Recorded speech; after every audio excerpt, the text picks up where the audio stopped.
John Brennan here with MMA Tea Company. I have one of our up-and-coming amateur stars, Ian Allston, here today. Ian, how are you doing? I'm good, John. How are you? I'm doing well, thanks, man. How you holding up during quarantine? What have you been up to?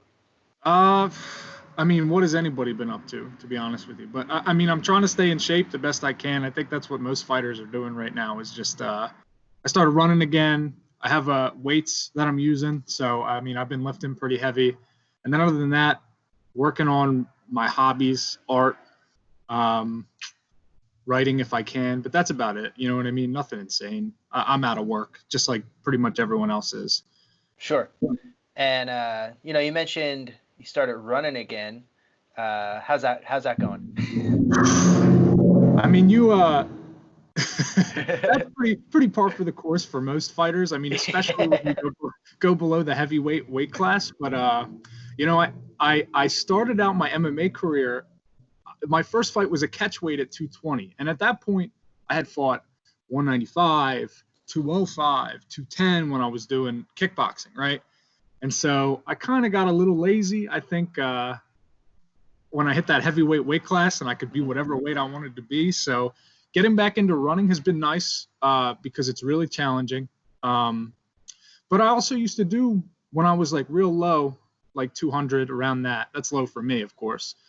I used to do 8 miles, 9 miles, 10 miles when I was really in camp. You know what I mean? So it's been nice to there's something real zen about running that I missed. There's like a mental challenge as well as the physical one that's been really nice to revisit. There is. It kind of allows you to put yourself in that place where you get to test yourself and push yourself again.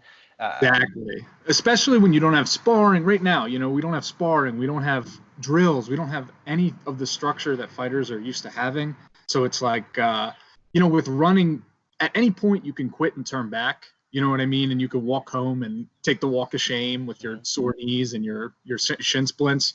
But,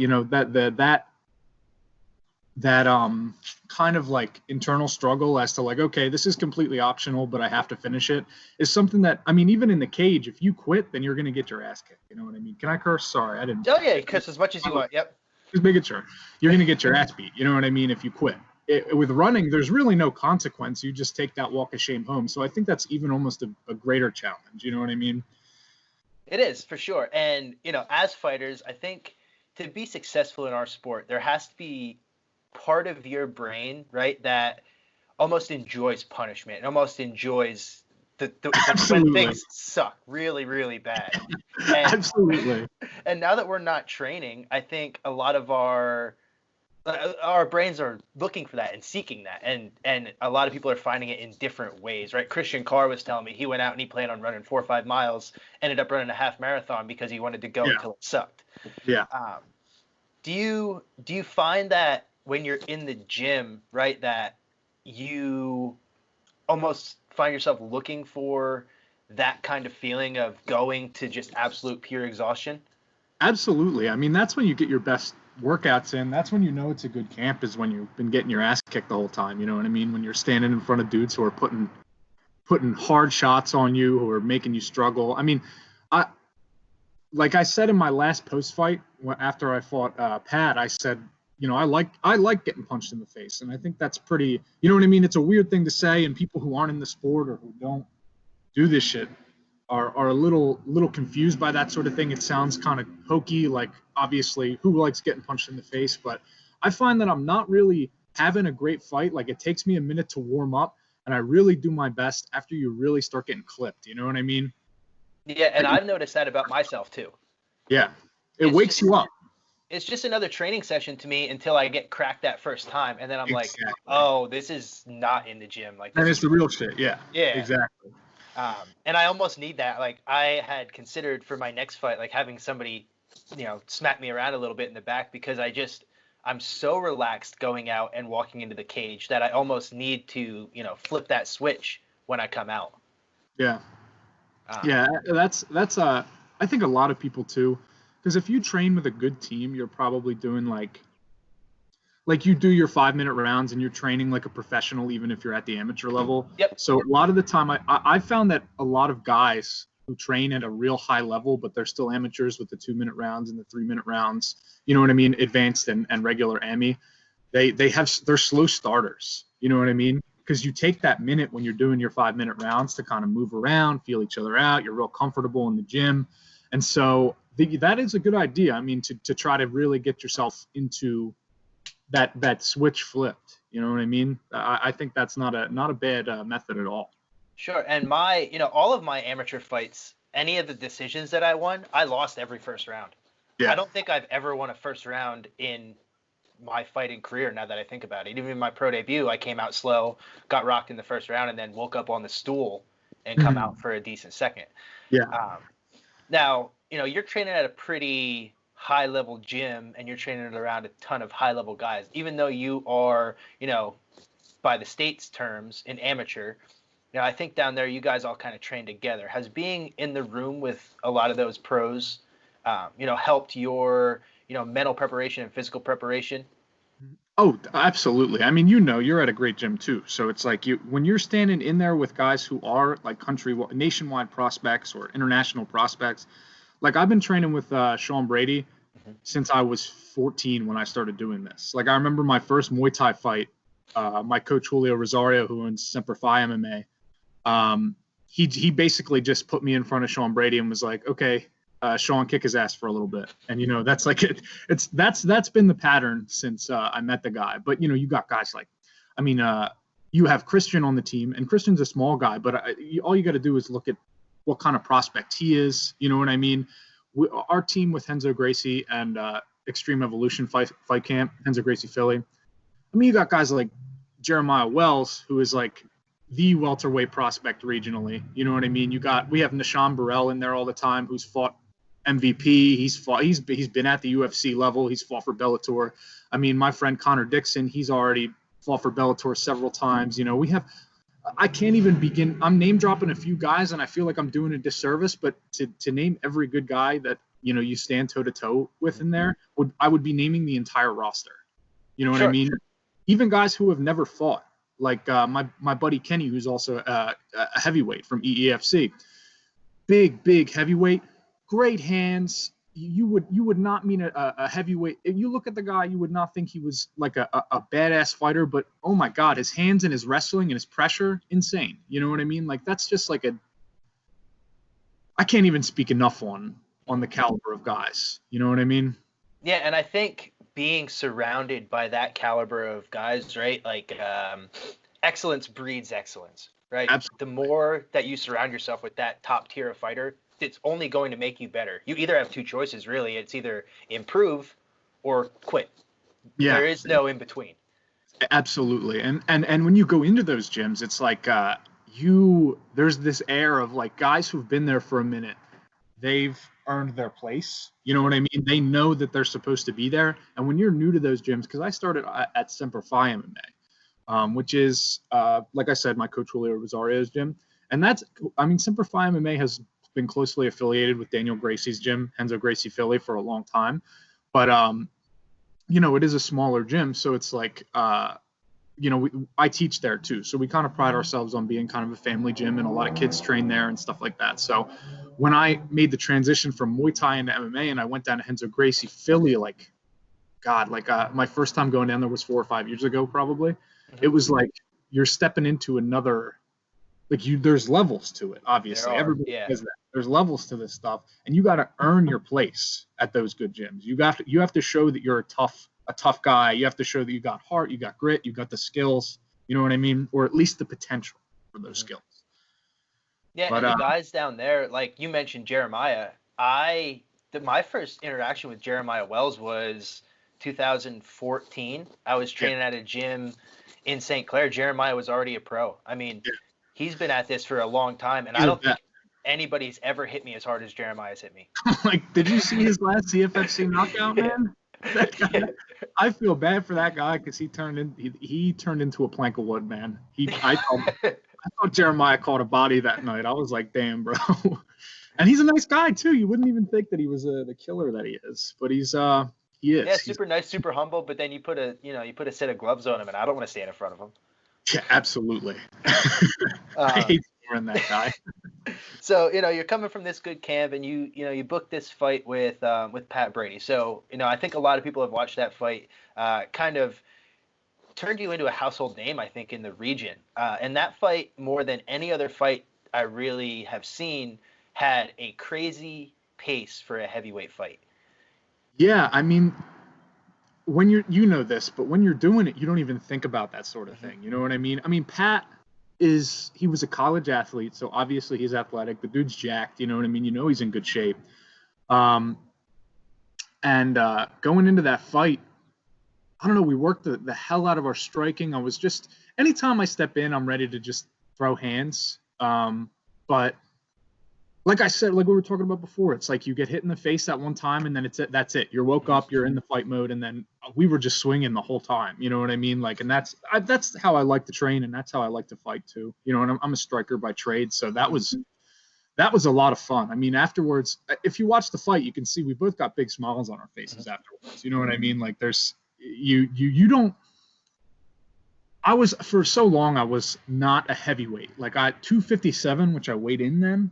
I know I'm kind of rambling and going back and forth here, but 257, which I weighed in at, is not a lightweight for me. That's very alien. You know what I mean? I put on some weight on purpose because I knew Pat was so strong, and I knew he was so heavy, and his game plan was going to be to kind of like use that. You know what I mean? So it was like going into that, I wasn't sure what my stamina would be like, but honestly, you know, I felt great that whole fight. Yeah, I mean, it was a fight that I think, you know, a lot of people that don't train or don't know the sport, the ins and outs of it, they just see that fight and they're just like, oh, that's just two dudes just swinging the entire time. But to know that you were keeping that pace that entire time, it's like you were both trying to weaponize your pace, right? To try to bring the other guy to the point where he can't bring his hands up. Like, that's the ultimate goal. If you watch guys that fight with a good pace, right, get to the second round and the guy can't defend you, your pace is what's beating him. But that never seemed to happen with you two in that fight. So Pat utilized like a really smart game plan, because I mean, Balance is a great gym. He's training with really good guys. Yeah, we're a balanced school, so I've trained down there a few times as well. Yeah, I mean, that's a great gym, and he has a great team that's kind of like coaching him and helping him because he's new to the sport. But they gave him a really solid game plan, just in like his. Like I was keeping that striking pace, and he wanted to smother it with a sort of like high stakes grappling pace. You know what I mean? Like, it was like it was two completely differing styles that were kind of pushing that same sort of high intensity smothering. You know what I mean? Because when you saw both sides working, like the striking when it was working, it was like it was a lot of strikes being thrown on both sides, and then when you saw the grappling, he was putting great grappling and just, you know, disarming the striking. You know what I mean? So that was yeah. I mean, I'm shocked at how much attention it got. You know what I mean? Yeah. And that's funny because it's kind of like that. One of my students' parents was talking about it like a Rocky story, because, you know, Rocky loses the fight, but it makes him a name. You know what I mean? He becomes Rocky off of a loss. Sure. You know, it's like I don't mean to. It's corny to compare myself to Rocky, but just the same kind of dynamic, that kind of narrative arc. Sure. Yeah, and I think it also allows for you to go and even run it back with him, right? I think a lot of people would want to see that fight. Yeah, I mean, the plan before all this happened was I was going to have this fight next month with Dalton Taylor from down south. And then we were going to see how that went, and maybe we would run it back with Pat right afterwards, and then who knows what would have came after that, you know what I mean? But obviously things have had a wrench thrown in them, you know. Sure. Yeah. For everyone. And, you know, you talked a little bit about, 195, 200, these different weights, and then you have gone up and you've been at heavyweight. Is that something you plan to stay at? Are you going to stay heavyweight? When I first started fighting, like when I was fighting 195, I was probably 5'10". I was 17 when I first fought. Okay. I just turned. I was probably 5'10", and I walked around like 223, I think, was where I cut from to get down there.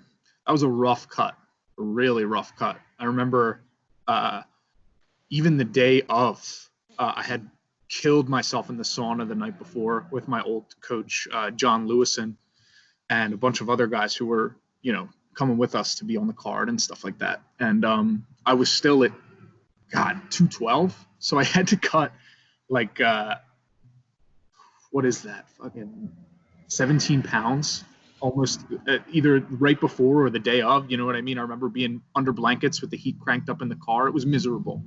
And I did kind of have aspirations of maybe when I go pro, I'll cut down to 205 and see how I feel, or do a 205 test run.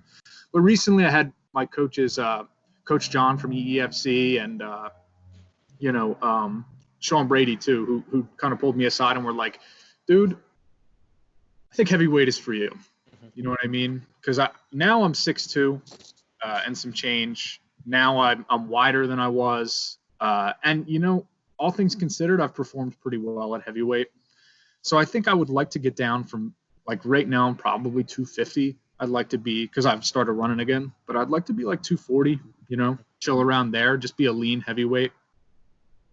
Yeah, I mean, I completely agree with that weight being the optimal weight for heavyweight in my eyes. I see a lot of those like the Stipes and the DCs of the world, and they kind of hang out at that weight because I think it gives you the power, right, of being around there, but then you're also a little leaner, a little quicker. I think it's that perfect speed, like the perfect blend of speed and power, and then the stamina also comes with that. So yeah. Definitely, yeah. I mean, I performed real well at like 230 too. My first MMA fight was at 230. I had to drop out during that catchweight fight, and so I came in a little heavy, but a little heavier than 220. So 230 was a good weight, and I think 240 would be perfect, honestly.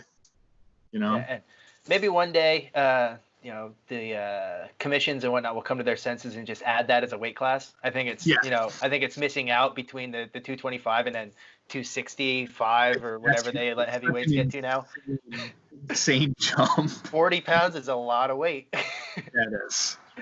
I just like a heavy cruiserweight or something. You know what I mean? Like just something for guys who are in between. That's because you got guys like Francis Ngannou, who's competing at heavyweight, who's just like a monster. If he had any ounce of fat on him, he'd be like 300 pounds. You know what I mean? And then you got guys like, Mark Hunt comes to mind with guys who are like natural heavyweights, but like you look at the difference between like an athletic heavyweight and a natural heavyweight, and you're like, God damn, man, like that is a huge difference. What weight and leanness can make.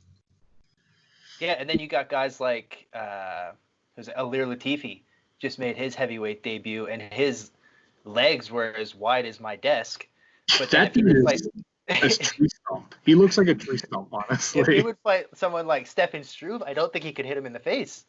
For real. He would have to take him down. There would be no other option. Or he could jump, I guess. But, I guess so, yeah. Only Superman punches.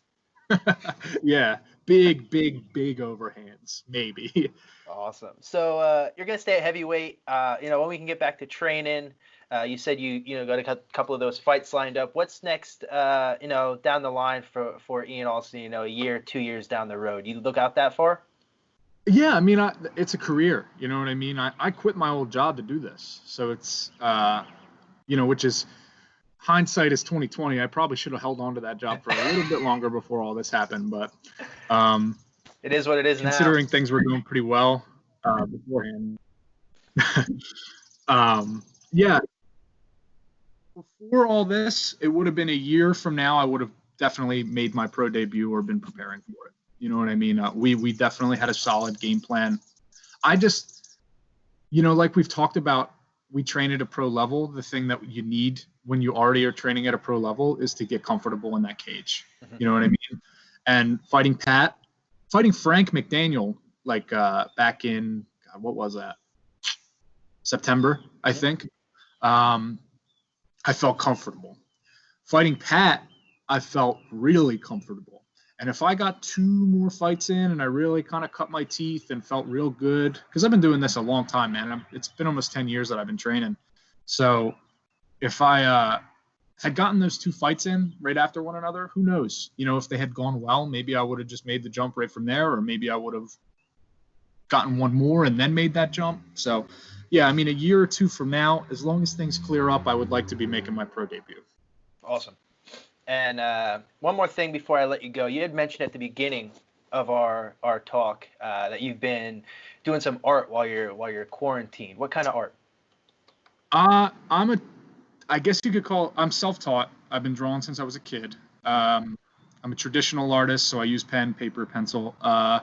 And I'm also a bit of a dork, so I play Dungeons and Dragons all the time with my friends from high school and a lot of video games. So I have an Instagram for my art. I can plug it if that's allowed. Yeah, go for it. Plug away. That's what we're here for. At Starving Martial Artist on Instagram. I'm working on a comic right now. It's kind of just a side project for me. It's never, obviously I have no intention of getting it published. I'll post it online when it's finished. But it's based on one of the Dungeons and Dragons campaigns that we did. My friend is a creative writing major and a philosophy major, and he runs our games. So he creates these incredible narratives, and we kind of use it more as like an acting exercise than anything else. Really, really nerdy, but it's something that we all really enjoy and we've been doing for a long time. Probably just as long as I've been doing martial arts, I've been playing traditional tabletop RPGs. So that's awesome, man. And then what video games are you playing?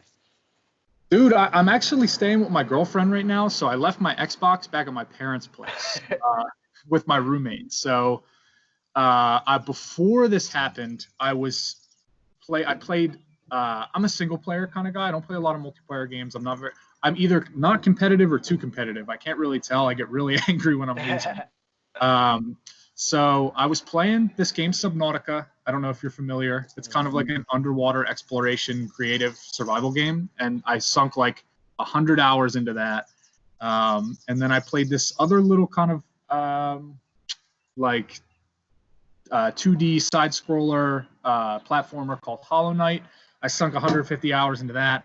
And then I went back and played this game. And I think if you like punishment, you should check this one out. It's called Darkest Dungeon. It's on everything. I mean, you can buy it on any console and PC. It is basically like a dungeon crawler, but it is the meanest. It kills all of your characters. You will have a terrible time playing, and it's great. I was trying to finish it. I've never beaten it, and I'll probably do that when I end up back at home. Awesome. I will check that out, and I'll check in with you and let you know how it's going. Please, I would love to hear your experience with it. All right, will do. Ian, it was a pleasure today. Thanks a lot for your time. Let everybody know how they can follow you and where they can get your merch and what you're going to do from here. Yeah, so I'm on Instagram and Facebook. I mean, Facebook, I'm Ian Allston. Just add me. You know what I mean? I might start a fan page on there, but as of right now, my Instagram is at Ian Allston MMA. Give me a follow. Our merchandise, obviously, is on MMA Tea Company. You know what I mean? Yes, sir. Check it out. Buy some merch. Support your local fighters. Support the guys you know. And support, local businesses, guys. John, thanks for having me on, man. Really awesome. Thanks a lot, Ian. Stay safe, and we'll catch up soon. Yeah. Awesome. Thanks, man.